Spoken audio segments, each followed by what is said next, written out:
आध्यात्मिक पथ की कहानी सुनने वाले सभी श्रोतागणों को जय श्री राधे, जय श्री कृष्णा। चलिए आज की कहानी शुरू करते हैं। होनी प्रबल है, उसे कोई टाल नहीं सकता। ध्यान देने पर ईश्वर भी सर्वसमर्थ है। अगर भक्ति भाव से हम उसका ध्यान करें तो वो उसको टाल सकता है।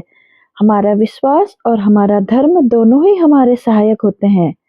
अभिमन्यु के पुत्र राजा परीक्षित थे। राजा परीक्षित के बाद उनके लड़के जन्मेजय राजा बने। एक दिन जन्मेजय वेदव्यास जी के पास बैठे थे। बात बातों में जन्मेजय ने कुछ नाराजगी से वेदव्यास जी से कहा कि जहां आप समर्थ थे भगवान श्री कृष्ण थे, भीष्म पितामह, गुरु द्रोणाचार्य, कुलु गुरु कृपाचार्य और धर्मराज युधिष्ठिर जैसे महान लोग उपस्थित थे, फिर भी आप महाभारत के युद्ध को होने से नहीं रोक पाए और देखते देखते अपार जनधन की हानि हो गई। यदि मैं उस समय रहा होता तो अपने पुरुषार्थ से इस विनाश को होने से बचा लेता। अहंकार से भरे जन्मेजय के शब्द सुनकर भी व्यास जी शांत रहे। उन्होंने कहा, पुत्र, अपने पूर्वजों की क्षमता पर शंका ना करो। यह विधि द्वारा निश्चित था जो बदला नहीं जा सकता था। यदि ऐसा हो सकता तो अकेले श्री कृष्ण में ही इतना समर्थ था कि वे युद्ध को रोक सकते थे। जन्मेजय अपनी बात पर अड़ा रहा और बोला, मैं इस सिद्धांत को नहीं मानता। आप तो भविष्य वक्ता हैं। मेरे जीवन की होने वाली किसी होनी को बताइए, मैं उसे रोककर प्रमाणित कर दूंगा। विधि का विधान निश्चित नहीं होता। व्यास जी ने कहा, पुत्र, यदि तू यही चाहता है तो सुन। कुछ वर्ष बाद तू काले घोड़े पर बैठकर शिकार करने जाएगा। दक्षिण दिशा में समुद्र तट पर पहुंचेगा। वहां तुम्हें एक सुंदर स्त्री मिलेगी जिसे तू महलों में लाएगा और उससे विवाह करेगा। मैं तुमको मना कर रहा हूं कि ये सब मत करना, लेकिन फिर भी तुम यह सब करोगे। इसके बाद उस लड़की के कहने पर तू एक यज्ञ करेगा। मैं तुमको आज ही चेता रहा हूं कि उस यज्ञ को तुम वृद्ध ब्राह्मणों से कराना, लेकिन वह यज्ञ तुम युवा ब्राह्मणों से कराओगे। और जन्मेजय ने हंसते हुए व्यास जी से बात काटते हुए कहा कि मैं आज के बाद काले घोड़े पर ही नहीं बैठूंगा, तो यह सब घटनाएं घटित ही नहीं होंगी। व्यास जी ने कहा, ये सब होगा, और अभी आगे की सुन।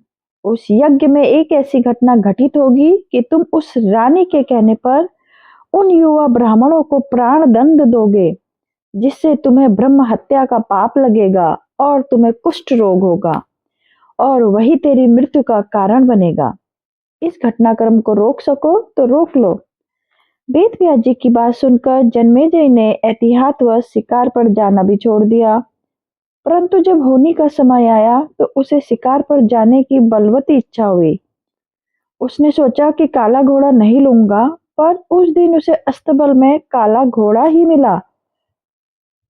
तब उसने सोचा कि मैं दक्षिण दिशा में नहीं जाऊंगा, परंतु घोड़ा अनियंत्रित होकर दक्षिण दिशा की ओर गया और समुद्र तट पर पहुंचा। वहां पर उसने एक सुंदर स्त्री को देखा और उस पर मोहित हुआ। जन्मेजय ने सोचा कि इसे लेकर महल में तो जाऊंगा, लेकिन शादी नहीं करूंगा। परंतु उसे महल में लाने के बाद उसके प्यार में पड़कर उसने विवाह भी कर लिया। फिर रानी के कहने से जन्मेजय द्वारा यज्ञ भी किया गया। उस यज्ञ में युवा ब्राह्मण भी बुलाए गए।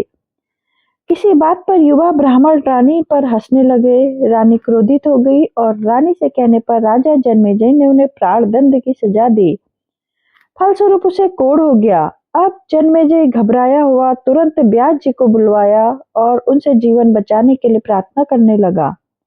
वेद व्यास जी ने कहा कि एक अंतिम अवसर तेरे प्राण बचाने को और देता हूँ। मैं तुझे महाभारत का स्वर्ण कराऊंगा, जिसे तुझे श्रद्धा और विश्वास के साथ सुनना है। इससे तेरा कोढ़ मिटता जाएगा। परंतु यदि किसी भी प्रसंग पर तूने अविश्वास किया तो मैं महाभारत का वाचन रोक दूंगा और फिर मैं तेरा जीवन नहीं बचा पाऊंगा। याद रखना, अब तेरे पास यह अंतिम अवसर है। अब तक जन्मेजय को व्यास जी की बातों पर पूरा विश्वास हो चुका था, इसलिए वह पूरी श्रद्धा और विश्वास से कथा स्वर्ण करने लगा। लेकिन व्यास जी ने जब भीम के बल के वे प्रसंग सुनाए, जिसमें भीम ने हाथियों को शुंडों से पकड़कर उन्हें अंतरिक्ष में उछाला, वे हाथी आज भी अंतरिक्ष में घूम रहे हैं। तब जन्मेजय अपने आप को रोक नहीं पाया और बोल उठा कि ये कैसे संभव हो सकता है, ये तो गप्पे लगती हैं। व्यास जी ने महाभारत का वाचन रोक दिया और कहा कि हे पुत्र, मैंने तुझे कितना समझाया था कि अविश्वास मत करना, परंतु तुमने अपने स्वभाव को नियंत्रित नहीं कर पाए, क्योंकि यह होनी द्वारा निश्चित था। फिर व्यास जी ने मंत्र शक्ति से आह्वान किया और वे हाथी पृथ्वी की आकर्षण शक्ति में आकर नीचे गिरने लगे। तब व्यास जी ने कहा, यह मेरी बात का प्रमाण है। जितनी मात्रा में जन्मेजय ने श्रद्धा विश्वास से कथा श्रवण की, उतनी मात्रा में वह उस कुष्ठ रोग से मुक्त हुआ, परंतु एक बिंदु रह गया और वही उसकी मृत्यु का कारण बना। हमारे जीवन का नाटक परमात्मा के द्वारा लिखा गया है, इसलिए होता वही है जो प्रभु चाहते हैं।